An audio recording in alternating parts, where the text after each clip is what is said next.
Timnas Indonesia menelan kekalahan dari Arab Saudi di kualifikasi Piala Dunia 2026 zona Asia Grup B. Timnas kalah tipis 2-3 dari The Green Falcons. Laga antara Timnas Indonesia versus Arab Saudi berlangsung di Stadion King Abdullah Sport City, Jeddah. Laga berjalan intens sejak menit awal. Meski berstatus tim tamu, Timnas Indonesia mampu lebih dulu unggul melalui penalti di menit ke-11. Wasit Ahmad Al-Ali menunjuk titik putih setelah tayangan menunjukkan bola mengenai tangan Hasan Al-Tambakti. Kevin Dix yang maju sebagai eksekutor berhasil menaklukkan kiper Nawaf Al-Ahidi lewat sepakan ke sisi kiri gawang.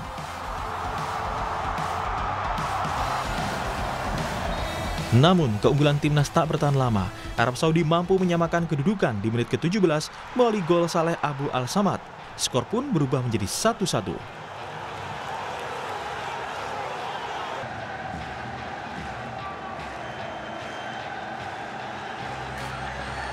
Giliran Arab Saudi yang mendapatkan hadiah penalti di menit 34.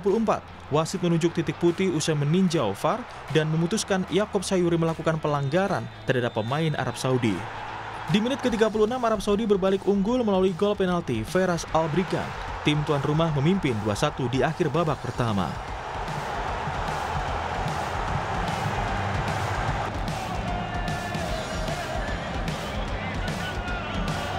Kemudian Arab Saudi menambah keunggulan pada menit ke-62. Tendangan Musab Al-Juwair yang ditepis Martin Pas jatuh tepat di kaki Feras Al-Brikan. Striker Al-Hilal itu tanpa kesulitan mengoyak gawang Indonesia untuk mencetak gol keduanya.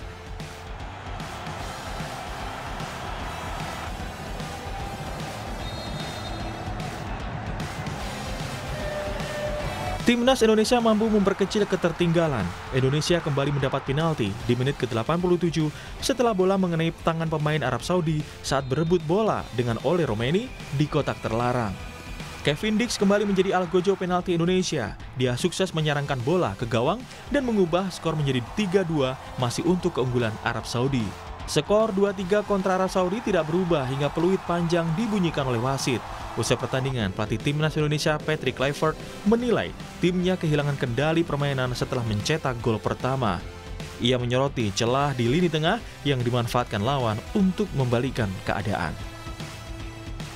I think that we didn't mark very good behind, between the lines, so that the wingers came in and they could turn on our defense, and that is impossible to happen, but it happened again.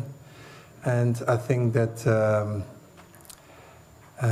we couldn't get the grip after the 1-0. Then we conceded easy goals, and that is impossible to happen. And of course, I'm very disappointed, but we have still a game to play. Sementara pelatih Arab Saudi Herve Renard menilai ini pertandingan yang tidak mudah. Ia mengaku timnya kecolongan di menit ke-10 setelah timnas Indonesia mendapat penalti. Namun setelah itu timnya kembali bangkit dan akhirnya memenangkan pertandingan. We had a penalty against us after 10 minutes, so it was not a good start. But our reaction was very good. In one part of the game we were leading 3-1 with some more opportunities and we didn't score. Ketua Umum PSSI sekaligus Menteri Pemuda dan Olahraga Erick Thohir merespon kekalahan Timnas Indonesia atas Arab Saudi melalui akun Instagram pribadinya. Dalam unggahannya itu, Erick mengatakan bukan hasil yang diinginkan, Timnas Indonesia telah berjuang sekuat tenaga. Erick menambahkan timnas harus segera bangkit dan fokus ke pertandingan berikutnya melawan Irak. Dengan hasil ini, timnas Indonesia menjadi juru kunci klasmen sementara Grup B dengan 0 poin, sedangkan Arab Saudi di posisi teratas dengan 3 poin. Selanjutnya, timnas Indonesia akan menghadapi Irak Minggu 12 Oktober 2025 di Stadion King Abdullah Sport City, Jeddah. Laga ini menjadi pertaruhan besar bagi perjalanan Indonesia di babak kualifikasi. Kemenangan bukan lagi pilihan, melainkan kebutuhan mutlak untuk menjaga peluang lolos. Tim Liputan, Kompas TV.